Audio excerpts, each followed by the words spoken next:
This is one of my paintings from 6 years ago, and it was already good. So why does it look so different today? What can you expect from a weekly practice? So let's see what naturally happens when you keep painting long enough, and let me tell you, it's absolutely worth it. I'm making this throwback video to celebrate hitting 100,000 subscribers on the channel, so thank you everyone for your ongoing support.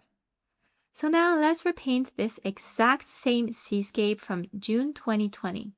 Back then, I'd been painting for about a year and starting to find my style. What you cannot see is that I was overthinking a lot and I was afraid to try a lot of things, but that has changed.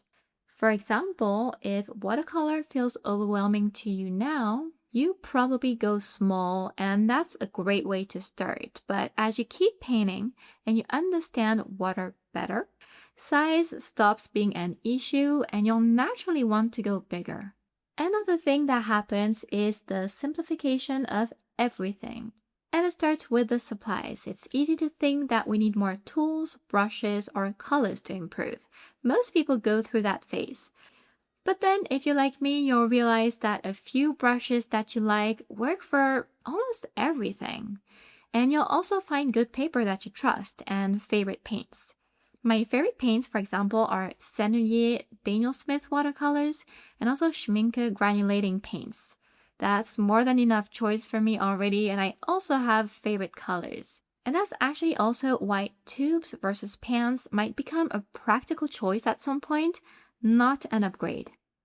Water control is also very important, and real freedom with watercolor comes from mastering it. And once you reach that point, your style also starts to fall into place naturally. A lot of you guys ask me about supplies all the time, and sure, they help, but they're 20%, maybe 30% of the success. For example, I can tell you that even the best paper will disappoint without good water control. Because when you wet it, if you're just brushing water on top super quickly, not working into the fibers for a while like I'm doing here, it'll dry very fast. And I learned that the hard way by doing the thing every week. And I noticed that when I wet it really well, I got more time, less stress, and I could build strong base layers in one go when in 2020, see the difference.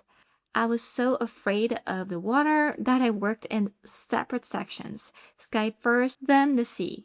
But the more you paint, the more you start treating the painting as a whole, and you'll be able to work on it longer and longer when it's wet, with complete ease. I found what works well is to constantly move between areas to keep everything evenly wet, so nothing dries too fast. And at first, I'm not going to lie, it will feel scary, sometimes frustrating, but with repetition, you start understanding timing, how to adjust, and how to recover when needed. That's when watercolor starts to feel free rather than a headache, and it's so worth it to keep trying and practicing. Another thing that tends to happen is the simplification of the color palette, and it comes naturally. At the beginning, it's very common to mix colors in advance and rely on a larger palette because it feels safer to have everything ready. For example, in my old video, I was using a purple paint, even though I could have mixed it from blue and pink like I'm doing today.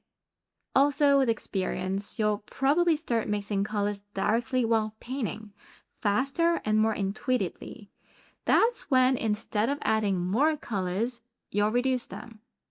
Most of the time nowadays, I find myself using just 3 colors close to the primaries, plus a darker one for contrast. But I give myself the flexibility to use rare blues or pinks or any yellow that I want, just what I feel like. And if it's a lot of green in a painting, I might go for green itself. What I want to say is that I don't limit myself per se, using the same colors all the time.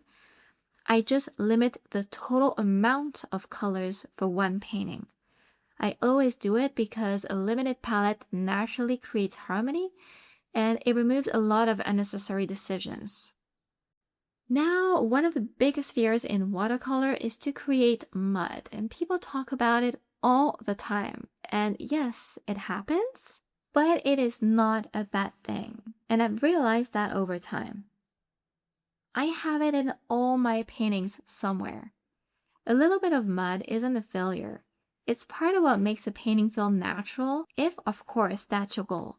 Right now, I made too much of it in the sky, but it doesn't matter because first, I know that I can correct it thanks to water control, and also because in real life, colors aren't perfectly clean or separated, and mud is everywhere.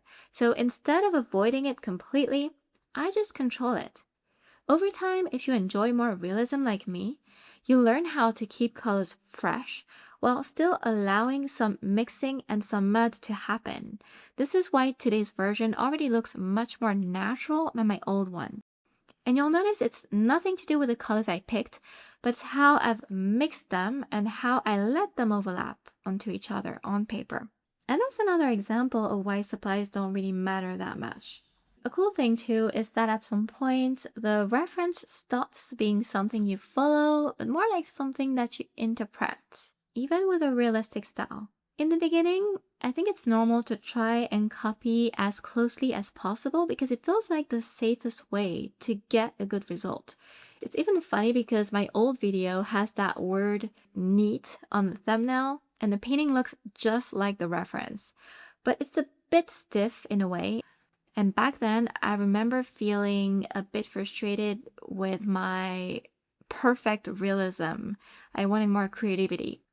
Not saying, of course, that one version or one style is better than another, just what you might observe with weekly practice. Because over time, your style develops and you start asking different questions. Not, how do I replicate this anymore? But more, how do I want this to look? Or how would this look better in a painting? You start thinking in terms of the painting itself, how everything connects, how colors repeat, how the whole piece feels. And honestly, I love that because it gives me a lot more freedom in my art without having to rethink my entire style or worse, force myself to be more abstract when what I love is realism. Preserving the whites of the paper is a major shift, and this one took me a while, to be honest. At first, it's a bit hard to do, and I know it's common with a lot of people. It is even a bit annoying because it can feel like one more thing to worry about. But paper whites are actually what gives watercolor its brightness and transparency. I used to fight against that idea. It annoyed me when I heard people say that because preserving those whites was not convenient for me at the time. But I've changed my mind over time, and I do see how that helps my paintings breathe more. So instead of painting over everything and fixing later, you'll see that you begin to preserve those whites from the start. You'll start to think about it before even painting. On wet, it's very easy. Just avoid certain areas like I did in the sky. And you can also lift color to bring back the highlights. It's what I'm doing now. That combination of techniques creates light that feels much more natural than if we were to add it afterwards. And when you're into realism, it's helpful because it prevents your paintings looking super tight or overworked. The most surprising for me is that when you paint every week, you'll see that color mixing becomes automatic without even trying to work on it. You just know how certain colors interact, how to push them warmer, cooler, lighter, or darker. For example, I just knew that this pink and this yellow would yield a honey color.